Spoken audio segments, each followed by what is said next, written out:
Chapter 12. Mr. Pancake's Magic Show.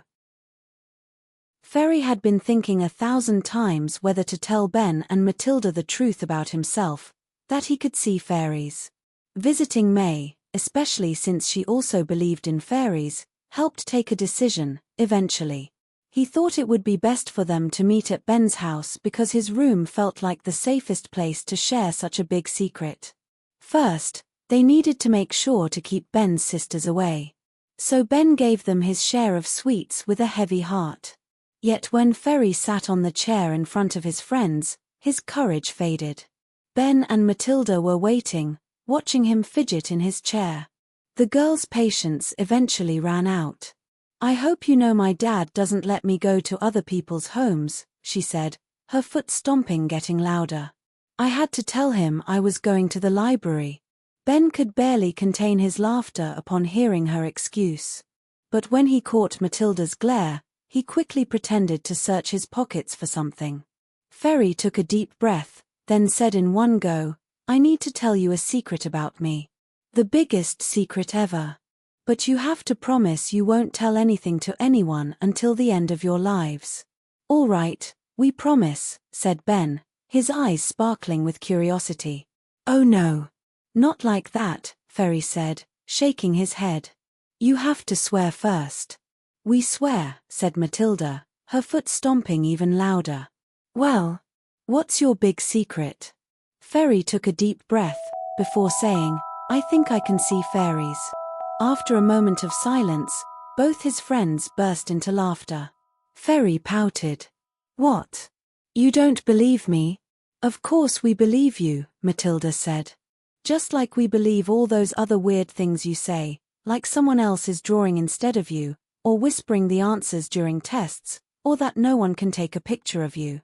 Although Matilda had to admit to herself that she had wondered many times how Ferry could have repaired all the shoes in her father's workshop by himself in just one night.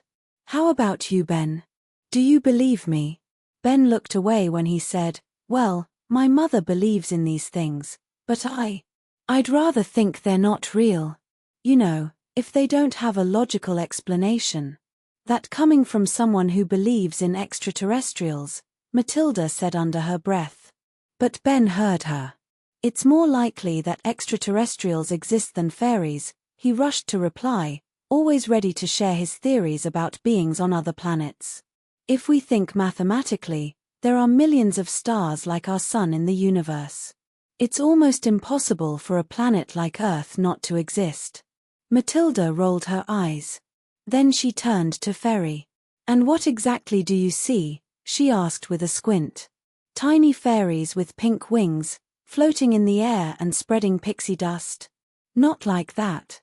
The fairies I see, they're not from the fairy tales Miss Summer is reading to us." Ferry said softly.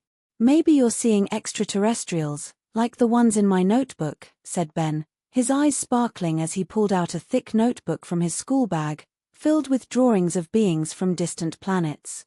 "Well, if extraterrestrials look like those on TV or in your notebook, then no, I'm not seeing that." "Then how do you know you're not imagining things?" said Matilda, sounding just as suspicious. "That's what I thought at first, that I just had a wild imagination like my mum said. But then I noticed there's a connection between the beings I see and the things that happen to me." "Like what?" Matilda asked, sounding curious this time. Ferry hesitated for a moment. "Look, when your grandmother died, I knew something bad was going to happen because I saw a creature lurking around your house." Matilda jumped up like her chair was on fire. "I don't have to listen to this," she said, dashing out the door and slamming it behind her. Ferry quickly grabbed his jacket and ran after her, leaving Ben holding his precious notebook he didn't even get to open. He caught her when she was just about to turn the corner. "I didn't mean to make you sad, Matt," he said, trying to catch his breath. She didn't answer. Instead, she whistled. From a bush on the side of the road, her dog appeared. Shadow. But he didn't look like a dog at all. He was huge, had grey fur, and he looked more like a wolf. Except for his red eyes, glowing in the settling darkness. "You've got a pretty weird dog, Matt," said Ferry. "He's the best dog ever," she said, her voice full of warmth. "He looks more like a wolf." "Where'd you get him from?" "Nowhere. He found me, actually. He was scratching at the door, asking to come in." "When?" asked Ferry, wrinkling his brow. Matilda also frowned. "Last summer, on a stormy night." It was the second time that week Ferry asked Matilda and Ben for a secret meeting. This time, Ferry called them over to his house. "What now?" asked Matilda after Ferry's mum left the room, leaving a tray of muffins on the table. "I want to talk to you about our pets," said Ferry. "What about them?" asked Ben. "Don't you think it's weird," Ferry continued, "that our pets all showed up in the same way, at the same time?" "So what? Maybe it's just a coincidence," said Matilda. "I don't think it's a coincidence, Matt," Ferry replied. "Our pets look pretty strange, don't you think? But that's what makes them special," Ben said. "I wouldn't trade Izzy for any pet in the world." "Me neither." "Shadow is the best dog," Matilda declared with a nod. "I've got a pet too," said Ferry. "It's a raven, actually, and I think it's the best bird ever. I only got him recently, but, like your pets, he's not acting like a normal raven. And I know someone else with a strange pet too." "Who?" his friends asked. "May. She has a rabbit that doesn't look like a rabbit." Matilda rolled her eyes. "May. Why am I not surprised? Maybe every kid in our class has a pet you think is weird. Because you always find something weird, even in normal things." "Actually," Ben interrupted, "Izzy's been doing some things that makes me wonder. He's running on 2 legs, not crawling.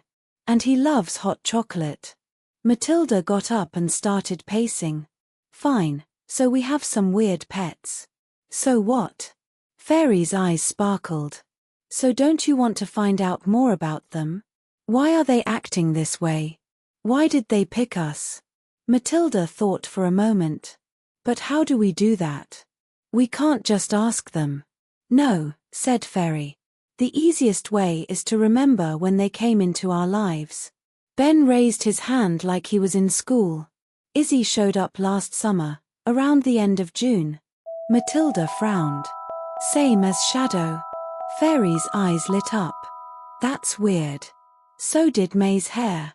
Only my raven came a little later." Ben and Matilda's eyes widened. "Do you remember anything weird happening around that time?" Ferry asked them. His friends frowned. Then they both jumped up, shouting at the same time, "Mr. Pancake's magic show," and they began to recount, interrupting each other, how beautiful and strange the show was. How the town had never witnessed anything like it. "Mr. Pancake's magic show? What's that?" Ferry wondered. Matilda waved her hands frantically as she talked. "Mr. Pancake's caravan came to town last summer. That evening, almost all the kids in town went to see the show. Except for you, of course.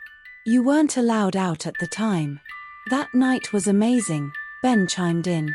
"The show started with..." But Matilda interrupted him, "with some strange dwarfs. They danced and bounced like the stage was a trampoline. And then they flew in the air like they were held by invisible wires." Ben had a logical explanation for that. The circus must have been using some sort of mirror system which created a visual illusion. So the cables that sustained them seemed invisible. He remembered it was a full moon that night, and the moonlight fell right in the middle of the stage. Then there was the training number. A giant raven, with big wings, flew above the public, then went through fire circles, and finally performed a dangerous trapeze number. At the end, it turned into a whirl of smoke. Next, there was the turn of a huge lizard who tap danced. A strange creature followed. It looked like a rabbit, but it wasn't really a rabbit. Without the long ears, it appeared to be a woman. Her back legs were so long, the whole tribune vibrated when she jumped. The last performer was a giant wolf, with bristling fur. His acrobatics were amazing. He could keep the balance upon 10 barrels one on top of another, and walk around the arena perched on them. At the end of the act, he also vanished into a circle of smoke. The show ended with the performance of Mr. Pancake himself. He played the flute so beautifully, the whole room went silent. When he finished, he said a magical formula and vanished, leaving a swarm of grey moths behind. They flew up to the top of the dome, becoming one with the moonlight. Matilda and Ben both said the memory of that night was still alive to them in the smallest details. Strangely enough, the parents who accompanied their children didn't seem to remember much about the show the following day. Matilda's father, just like Ben's mother, had vague memories about that night and couldn't remember a single act of the magic show. But then again, that's how grown-ups were, more preoccupied with small things such as going to work, paying the bills, or buying groceries. Ben opened his notebook and took out the show's poster. He was in luck. All the other posters were gone after the show ended.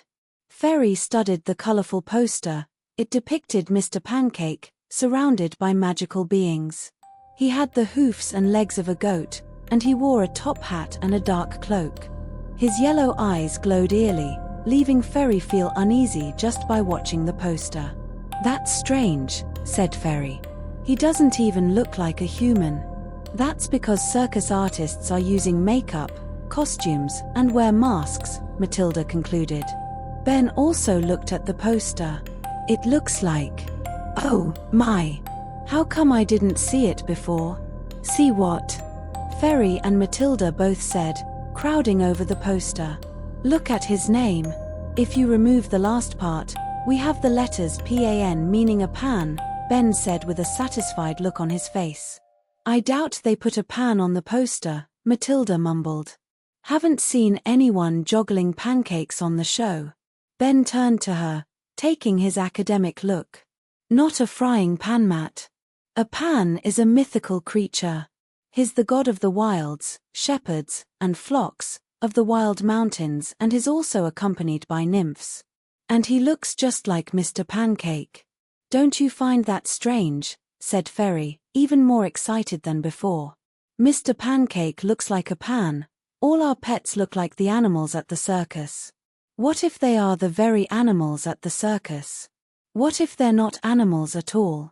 Then what are they?" asked Matilda. Ben's eyes turned wider. "Maybe they're extraterrestrials." Matilda pouted. "My shadow is no extraterrestrial." "Come on, Matt, you said it yourself, he behaves strange for a dog," Ferry tried to pacify her. "Besides, they all appeared in our lives the same night. The night of 23 to 24 of June, last summer." "So what? Why is that date so important?" Matilda added, ready to argue again. "It's my birthday," said Ferry softly. Matilda snorted. "Of course. Everything has to be about you." "That's not fair, Matt," Ferry protested. "I'm just saying there are too many coincidences.